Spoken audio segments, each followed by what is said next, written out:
कक्ष में अब पूरी तरह खामोशी थी। न कोई कंपन, न कोई आवाज, न कोई रोशनी की लहर, बस हरिओम और उसके सामने खड़ी वो संरचना। उसका दिल अब तेज नहीं धड़क रहा था। डर की जगह एक अजीब सी स्वीकृति ने ले ली थी। जैसे दिमाग समझ चुका हो अब जो होना है वो टाला नहीं जा सकता। अचानक उसके सामने की हवा हल्की सी मुड़ने लगी। कोई आकृति नहीं बनी, कोई चेहरा नहीं उभरा। फिर भी हरिओम को लगा जैसे कोई उसे देख रहा है, पूरे ध्यान से, पूरे धैर्य से। और तभी उसके भीतर एक स्पष्ट अनुभूति गूंजी। शब्द नहीं थे, आवाज नहीं थी, पर अर्थ था। मानव, तुम सीमा पार कर चुके हो। हरिओम की सांस अटक गई। मैं गलती से आया हूं, उसने कहा, हालांकि उसे नहीं पता था कि वो किससे बोल रहा है। कुछ पल बीते, फिर वही अनुभूति, संयोग जैसी कोई चीज नहीं होती। उसके दिमाग में अचानक बहुत कुछ साफ होने लगा। ये कोई भगवान नहीं है, ये कोई देवता नहीं है, ये एक प्रणाली है जो देखती है, जो मापती है, जो निर्णय लेती है, भावनाओं से परे, न्याय से परे, सिर्फ नियम। हरिओम को लगा जैसे उसके भीतर कुछ खोला जा रहा हो, उसकी यादें नहीं, उसका शरीर नहीं, उसकी संभावना। संरचना के ऊपर रोशनी इकट्ठा हुई। हवा में पहली बार कुछ दिखाई दिया। कोई भाषा नहीं, फिर भी समझ में आने वाला। अनुकूल इकाई की पहचान की जा रही है। शारीरिक स्थिति अस्थिर, मानसिक सहनशीलता, सीमांत आत्मिक संगतता स्वीकार्य। हरिओम की आंखें फैल गईं। ये क्या है? उसकी आवाज कांप गई। उत्तर तुरंत आया, यह तुम्हारा मूल्यांकन है। अगली अनुभूति पहले से ज्यादा ठंडी थी। तुम चुने नहीं गए हो। वाक्य सीधा था, बिना दया के, बिना नरमी के। हरिओम को लगा जैसे किसी ने उसके सीने पर मुक्का मार दिया हो। तो फिर मैं यहां क्यों हूं? उसने लगभग चिल्लाते हुए पूछा। इस बार जवाब रुककर आया, क्योंकि तुम सीमा के भीतर हो। उसके सामने तीन अलग अलग अनुभूतियां उभरीं, तीन अलग अलग दबाव, एक शांत, एक उग्र, एक बेहद भारी। उसे कुछ दिख नहीं रहा था, लेकिन वो महसूस कर सकता था, जैसे तीन रास्ते उसके सामने खुले हों और हर रास्ता कुछ छीनने वाला हो। संरचना से अंतिम संदेश उभरा, चयन अपरिवर्तनीय होगा, पश्चाताप मान्य नहीं होगा। विफलता की स्थिति में क्षण भर का ठहराव, फिर इकाई समाप्त। हरिओम का गला सूख गया। मतलब, मैं मर सकता हूं? इस बार कोई भाव नहीं आया, बस एक तथ्यक संभावना अधिक है। कक्ष की रोशनी धीरे धीरे तेज होने लगी। दबाव बढ़ रहा था। हरिओम की हथेलियां पसीने से भर गईं। उसके दिमाग में एक साथ बहुत कुछ आया, मां, पापा, बहन, भाई, ब्रिजेश, मनिक्या, कृष्ण, और वो सवाल जो हमेशा उसके साथ रहा, अगर मैं कुछ खास नहीं बना तो? अब सवाल बदल चुका था, अगर उसने चुना तो वो इंसान रहेगा या नहीं? कक्ष की हवा और भारी हो गई। हरिओम को ऐसा लग रहा था जैसे हर सांस के साथ वो किसी अदृश्य दबाव को अंदर खींच रहा हो। उसके सामने कुछ दिखाई नहीं दे रहा था, लेकिन तीन अलग अलग अनुभूतियां अब साफ महसूस हो रही थीं।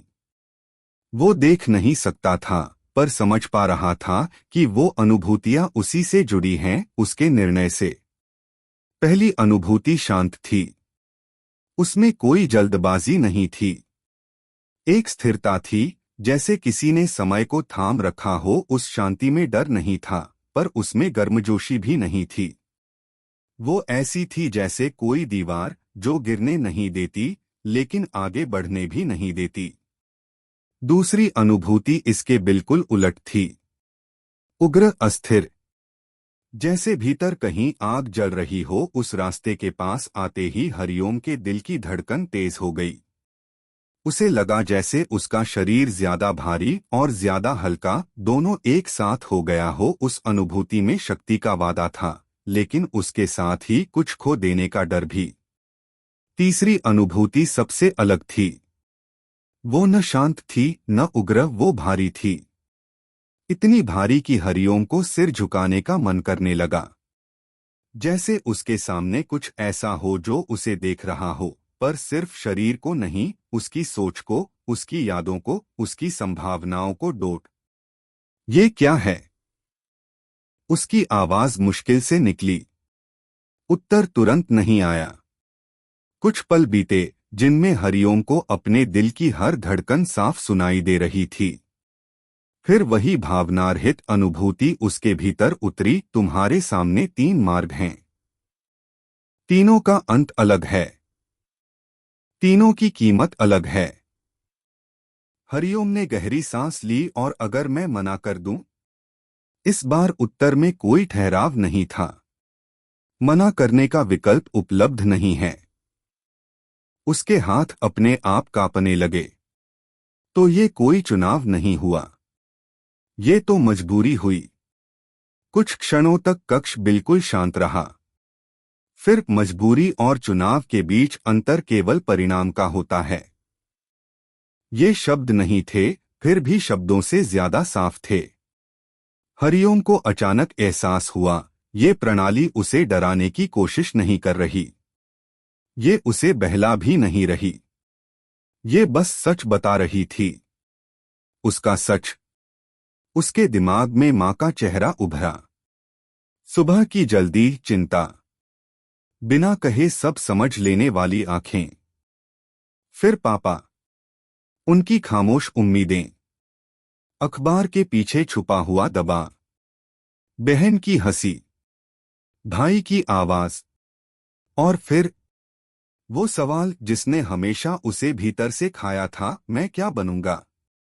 उसने धीरे धीरे हाथ आगे बढ़ाया। जैसे ही उसका हाथ पहली अनुभूति की सीमा के पास पहुंचा, उसके भीतर एक एहसास उठा, समय रुक जाने का। जैसे जिंदगी सुरक्षित तो रहेगी, लेकिन हमेशा एक सीमा रेखा के भीतर। दूसरी अनुभूति के पास आते ही उसकी सांस तेज हो गई। आंखों के सामने अजीब सी झलकियां आने लगीं, टूटती चीजें, बिखरता संसार, और उसके बीच खड़ा वो खुद। तीसरी अनुभूति के पास पहुंचते ही उसका सिर झुक गया। उसके दिमाग में एक ही भाव गूंजा, अगर ये रास्ता चुना, तो मैं वही नहीं रहूंगा जो अभी हूं। और शायद यही सबसे डरावना था। प्रणाली ने अंतिम बार चेतावनी दी, चयन के बाद पीछे लौटना संभव नहीं होगा। हरिओम ने आंखें बंद कर लीं। उसे नहीं पता था कि सही क्या है। उसे बस इतना पता था कि वो फिर से एक नॉर्मल लड़का बनकर ऊपर नहीं लौट सकता। उसने सांस रोकी और अपना हाथ आगे बढ़ाया। हरिओम की उंगलियां हवा में कांप रही थीं। उसे महसूस हो रहा था कि जैसे उसके हाथ के आगे बढ़ने के साथ साथ उसके भीतर की किसी दीवार पर दरारें पड़ रही हों। वो दीवार जो उसे अब तक वही बनाए हुए थी जो वो था, एक साधारण लड़का, अपनी सीमाओं के भीतर जीता हुआ। हवा अचानक ठंडी हो गई। उस ठंड में सिहरन नहीं थी, बल्कि एक साफपन था, जैसे हर झूठ, हर बहाना, हर डर छिलकर अलग हो रहा हो। उसने आंखें खोल दीं। तीनों अनुभूतियां अब और स्पष्ट थीं। वो देख नहीं पा रहा था, लेकिन उन्हें नजरअंदाज करना भी अब मुमकिन नहीं था। हर एक अनुभूति उसके भीतर किसी अलग हिस्से को छू रही थी। शांत अनुभूति ने उसके कंधों पर हाथ रखा, जैसे कह रही हो, यहाँ दर्द कम है, यहाँ टूटन कम है, यहाँ तुम सुरक्षित रहोगे। उग्र अनुभूति उसके सीने में धड़कन बनकर उतर गई, जैसे आग। उसमें ताकत थी, तुरंत, तेज, पर उस आग में नियंत्रण नहीं था। बस विस्तार था, बल्कि एक झटका, जैसे किसी ने अचानक उसकी चेतना को खींचकर और तीसरी अनुभूति, वो उसके सिर के ऊपर नहीं, उसके भीतर थी। जैसे कोई उसकी सोच के सबसे गहरे कोने में उतर आया हो, वहां जहां वो खुद कभी नहीं गया था। उसके मुंह से अपने आप निकला, अगर मैंने तुम्हें चुना तो तुम मुझसे क्या लोगे? उत्तर इस बार देर से आया, बहुत देर से, जैसे कोई हिसाब लगाया जा रहा हो। फिर वही भावनारहित अनुभूति उसके भीतर उतरी, तुम्हारी सरलता, तुम्हारा भ्रम और तुम्हारी यह उम्मीद कि सब कुछ ठीक हो जाएगा। हरिओम की सांस अटक गई। मतलब तुम जो बनोगे वो तुम्हें भी डराएगा। उसके हाथ अब कांपना बंद कर चुके थे। डर अब भी था, लेकिन उसके ऊपर एक और भावना चढ़ चुकी थी, थकान। हमेशा कम साबित होने की थकान, हमेशा इंतजार करने की थकान। उसने पीछे मुड़कर देखा। कुछ नहीं था, न सुरंग, न रास्ता, न ऊपर की दुनिया। बस यही जगह और यही पल। उसके दिमाग में मनिक्या की आवाज गूंजी, तुम यहां हो, पर दिमाग कहीं और। शायद वो हमेशा से कहीं और ही था। उसने तीसरी अनुभूति की ओर हाथ बढ़ाया। जैसे ही उसकी उंगलियां उस सीमा को छूने वाली थीं, कक्ष में हल्का सा कंपन हुआ। दीवारों पर उकेरे चिन्ह तेजी से चमक उठे। हवा में हल्की सी गूंज फैल गई, मानो पूरी जगह सांस ले रही हो। प्रणाली ने आखिरी बार हस्तक्षेप किया। इस मार्ग का चयन उच्च जोखिम श्रेणी में आता है। असफलता की स्थिति में इकाई का अस्तित्व अस्थिर हो जाएगा। हरिओम ने बिना रुके कहा, और बाकी रास्तों में? उत्तर सीधा था, बाकी रास्तों में तुम सुरक्षित रहोगे, लेकिन सीमित। उसने हल्की सी हंसी छोड़ी। मैं पूरी जिंदगी सीमित ही रहा हूं। उसने आंखें बंद की और उंगलियां आगे बढ़ा दीं। स्पर्श होते ही दर्द नहीं हुआ, डॉट लाना शुरू कर दिया हो। उसके भीतर की हर याद, हर सोच, हर सवाल, सब एक साथ हिल गए। कक्ष की रोशनी बुझ गई।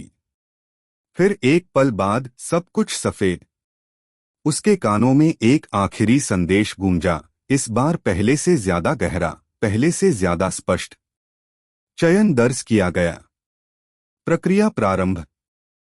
हरिओम को लगा जैसे जमीन उसके पैरों के नीचे से खिसक गई हो।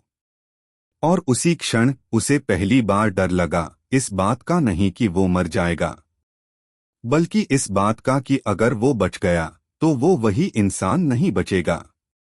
सफेदी धीरे धीरे पीछे हटने लगी। पहले सिर्फ एहसास लौटा, भारीपन, जैसे पूरा शरीर किसी गहरे पानी में डूबा हो। फिर दर्द आया, एक साथ नहीं बल्कि लहरों में। हरिओम ने सांस लेने की कोशिश की, पर हवा जैसे उसके फेफड़ों तक पहुंचने से पहले ही रुक जा रही थी। दिल की धड़कन अब आवाज नहीं थी, वो एक दबाव थी जो हर पल बढ़ रहा था। उसके भीतर कुछ खुल रहा था, जैसे किसी ने उसके दिमाग के दरवाजे एक एक करके तोड़ दिए हों।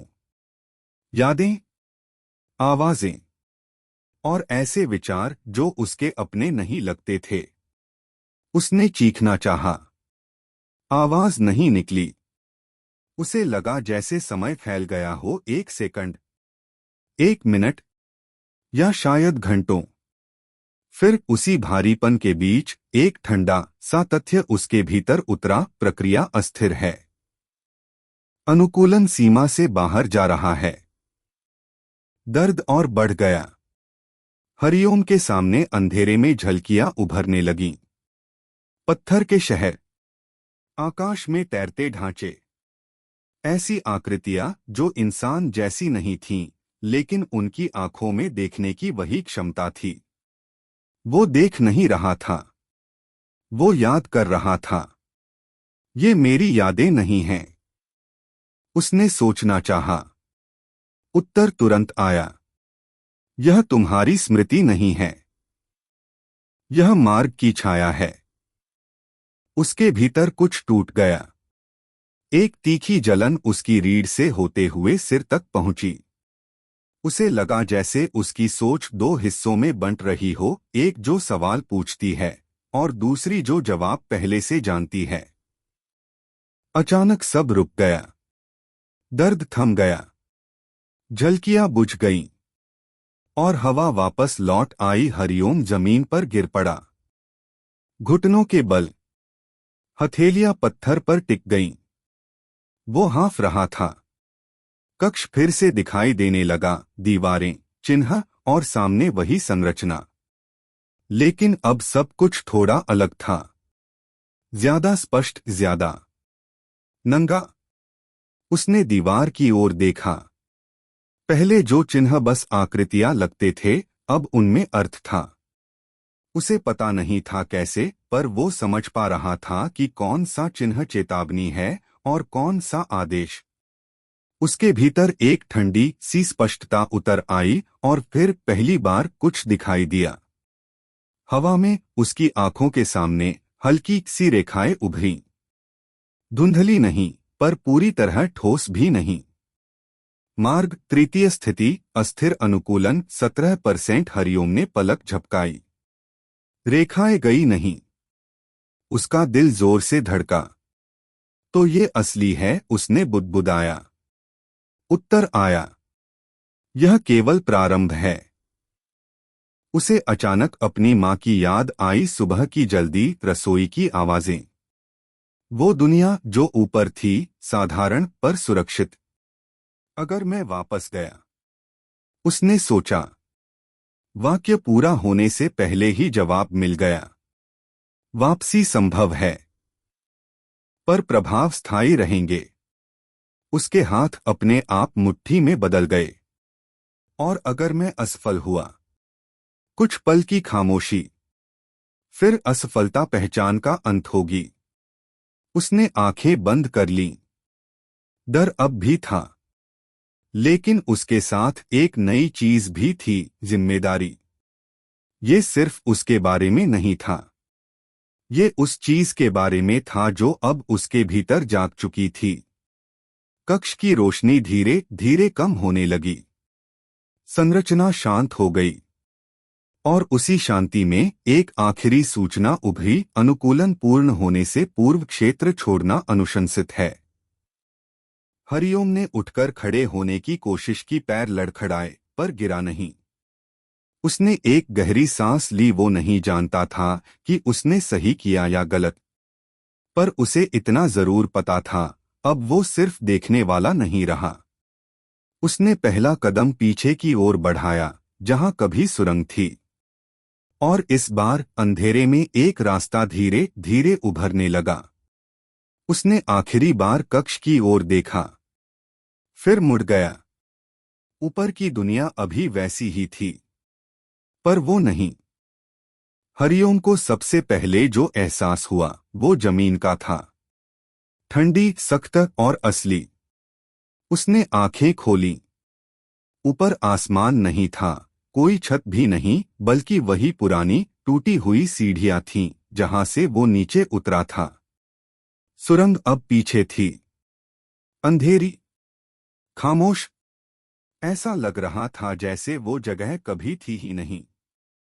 हरिओम ने धीरे धीरे उठकर खड़े होने की कोशिश की। पैर लड़खड़ाए, पर इस बार वो गिरा नहीं।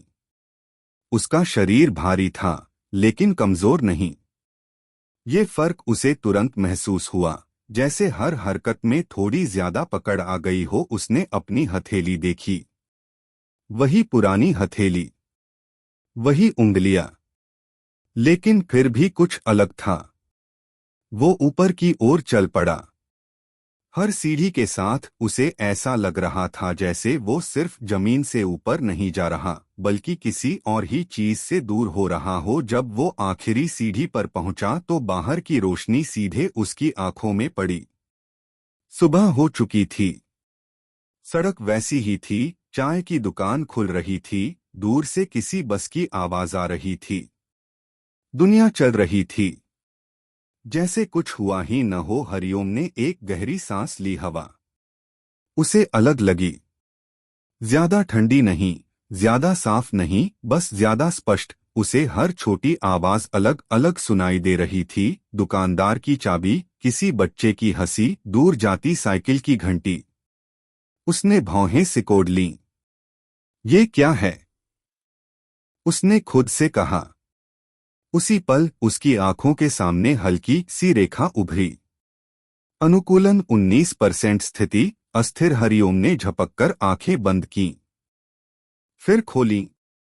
रेखाएं अब भी वहीं थीं। उसका दिल तेज धड़कने लगा। नहीं, अभी नहीं, उसने बुदबुदाया। लेकिन रेखाएं न तो गईं न बदलीं। कुछ सेकंड बाद अपने आप धुंधली होकर गायब हो गईं। हरिओम ने राहत की सांस ली, लेकिन उस राहत में डर मिला हुआ था। ये यहां था और ये जाएगा नहीं। घर पहुंचते पहुंचते उसे बार बार ऐसा लग रहा था जैसे लोग उसे ज्यादा देर तक देख रहे हों। पर जब वो उनकी ओर देखता तो सब सामान्य ही लगते। शायद फर्क लोगों में नहीं था, शायद फर्क उसे देखने के तरीके में था। घर का दरवाजा खुला। इतनी देर कहाँ था? माँ की आवाज आई। हरिओम ने जवाब देने के लिए मुंह खोला और एक पल के लिए रुक गया। उसे लगा जैसे उसके पास एक साथ कई जवाब थे। सच, झूठ और कुछ ऐसे शब्द जो कहे ही नहीं जा सकते थे। बस देर हो गई, उसने आखिरकार कहा। माँ ने उसे देखा। थोड़ी देर ज्यादा। सब ठीक है न? उन्होंने पूछा। हरिओम ने सिर हिला दिया। हाँ। ये पहला झूठ नहीं था, लेकिन ये पहला झूठ था जिसका वजन उसे महसूस हुआ। कमरे में आकर वो बिस्तर पर बैठ गया। बैग वहीं पड़ा था, किताबें वैसी ही थीं। उसने अपनी आंखें बंद कीं और उसी पल उसके भीतर एक हल्की सी हलचल हुई, जैसे कोई अभी भी उसके भीतर काम कर रहा हो। अनुकूलन प्रक्रिया जारी है। इस बार ये आवाज नहीं थी, ये उसकी सोच थी। हरिओम ने आंखें खोल लीं। उसका दिल धीरे धीरे शांत हो रहा था। डर अब भी था, लेकिन उसके साथ एक और चीज भी थी, सावधानी। वो समझ चुका था, अगर वो लापरवाह हुआ तो कोई न कोई जरूर देख लेगा। और अभी वो देखा जाना नहीं चाहता था। बाहर स्कूल की घंटी की आवाज आई। देर हो चुकी थी। हरिओम ने यूनिफॉर्म उठाई, आईने के सामने खड़ा हुआ। वही चेहरा, वही आंखें, पर इस बार आईने में देखने वाला खुद को देख नहीं रहा था, वो खुद को जांच रहा था। वो स्कूल के लिए निकला। दुनिया अब भी वैसी ही थी, लेकिन हरिओम जानता था ये शांति सिर्फ ऊपर ऊपर है। उसके भीतर कुछ चल रहा है, कुछ जो रुकने वाला नहीं। ये थी द लास्ट डिवाइन पैराडॉक्स। अगर कहानी ने आपको सोचने पर मजबूर किया तो लाइक और सब्सक्राइब जरूर करना। मैं हूं ब्रिजेश यादव और आप देख रहे हैं मिस्टेरियस वर्ल्ड, जहां हर कहानी एक रहस्य नहीं, एक चेतावनी होती है।